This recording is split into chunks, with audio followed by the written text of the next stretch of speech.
políticos y económicos y de ciertos derechos culturales de primer orden, sigue siendo la peor de todo el hemisferio occidental.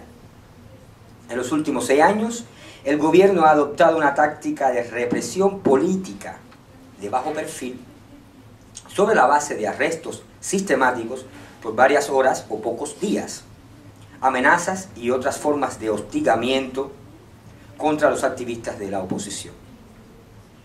A título puramente muestral, podemos informar que solamente en los primeros 7 meses del 2009, nuestra comisión ha podido confirmar la detención de al menos 532 personas disidentes, pero estamos seguros de que la cifra real fue mucho mayor. Condenados por motivos políticos. 4. A propósito de estas breves valoraciones, aprovechamos para adjuntar nuestra más reciente lista parcial de sancionados o procesados por motivos políticos, que reúne los nombres de 208 prisioneros y algunos sancionados bajo licencia extrapenal, lo cual representa un aumento en comparación con los 205 casos documentados a fines de enero de 2009. 5.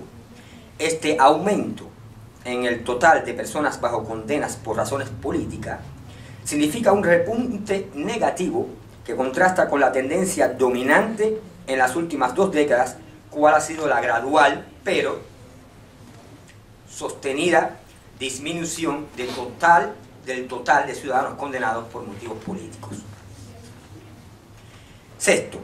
El hecho de que no haya disminuido el total de presos políticos refleja la situación de parálisis e indiferencia del gobierno de Cuba ante la urgente necesidad de poner fin al presidio político en la isla. Con lo cual, también estaría respondiendo positivamente a las múltiples exhortaciones internacionales que recibe a este respecto. 7. Entre los numerosos casos de nuevos presos políticos encarcelados durante el primer semestre del 2009, alrededor de 10, destacan los conocidos opositores José Díaz Silva, Ernesto Díaz Esquivel y el médico Darcy Ferrer Ramírez, quienes permanecen internados en prisiones de alta seguridad, al igual que la inmensa mayoría de los demás encarcelados por razones políticas, los llamados delitos contra el Estado. Prisioneros de conciencia. 8. punto. El gobierno de Cuba sigue ocupando el deshonroso primer lugar mundial por el número de prisioneros de conciencia adoptados por Amnistía Internacional. En el momento de redactar este informe, continuaban cumpliendo condenas un total de 65 presos de conciencia, conocidos también como presos de opinión.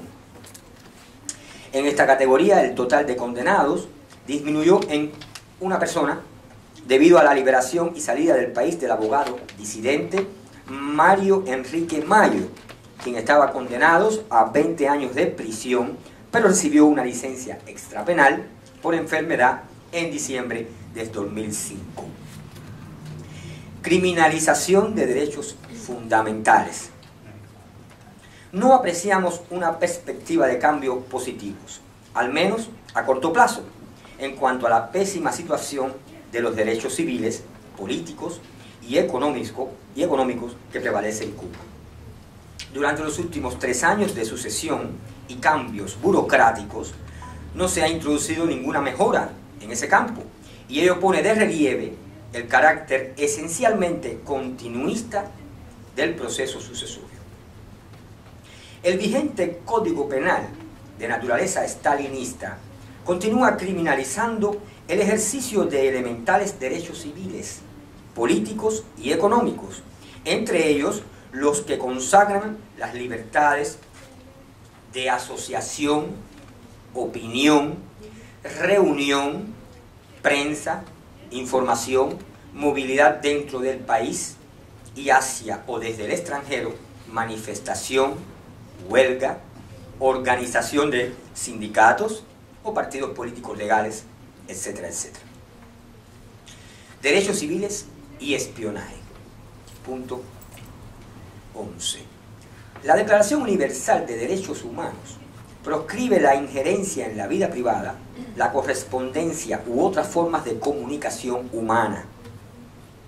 El reciente caso que involucró al menos a un vicepresidente de la República, al ministro de Relaciones Exteriores y a otros altos cargos del partido Estado, constituye una muestra elocuente del grado de indefensión de los ciudadanos cubanos y la precariedad del respeto a sus derechos civiles.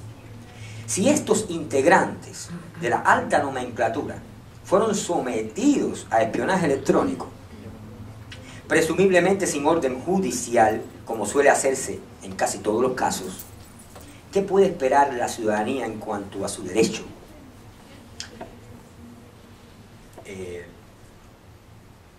A su derecho a que sea respetada su privacidad, domicilio, correspondencia y sus comunicaciones. Nuestra comisión estima que, aparte de otras formas de espionaje, cada día están intervenidos miles o decenas de miles de teléfonos en toda Cuba sin la autorización judicial, que es mandatoria en cualquier país civilizado.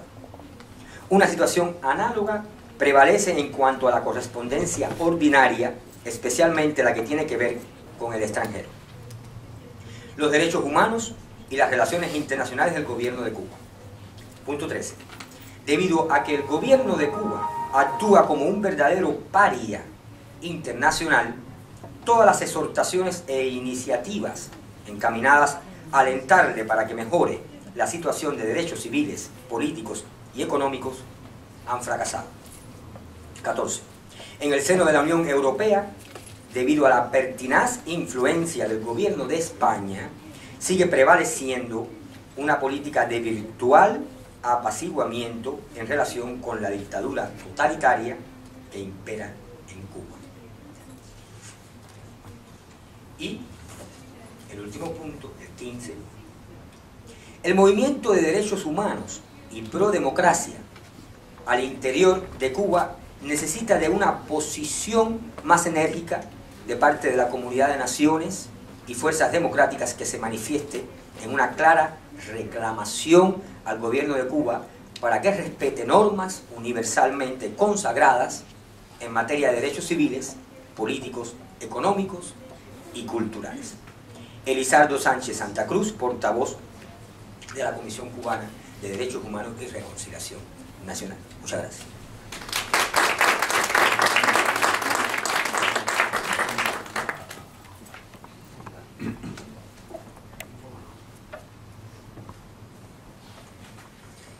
Muchas gracias, Luis Couso.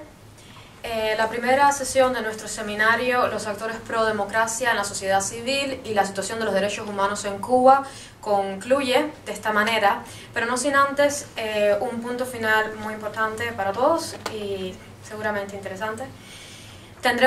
Contaremos con la presentación del documental Bajo el cielo cubano, el trabajador y sus derechos, un cortometraje de 29 minutos que será presentado a continuación antes de pasar al almuerzo. Les recuerdo tengan sus teléfonos móviles apagados, por favor, y sus computadoras en el modo de silencio. Sí, por favor. Se trata, en sus carpetas tienen un formulario que nos enviaron los creadores del documental para que dejen escritas sus opiniones. Nos pueden entregar a nosotros las opiniones que tengan sobre el documental. Dentro de las carpetas tienen los papeles, los formularios. Al finalizar el documental les pido que bajen al comedor, un piso abajo, donde se sirve el desayuno, y estaremos de regreso aquí a la 1 de la tarde. Muchísimas gracias.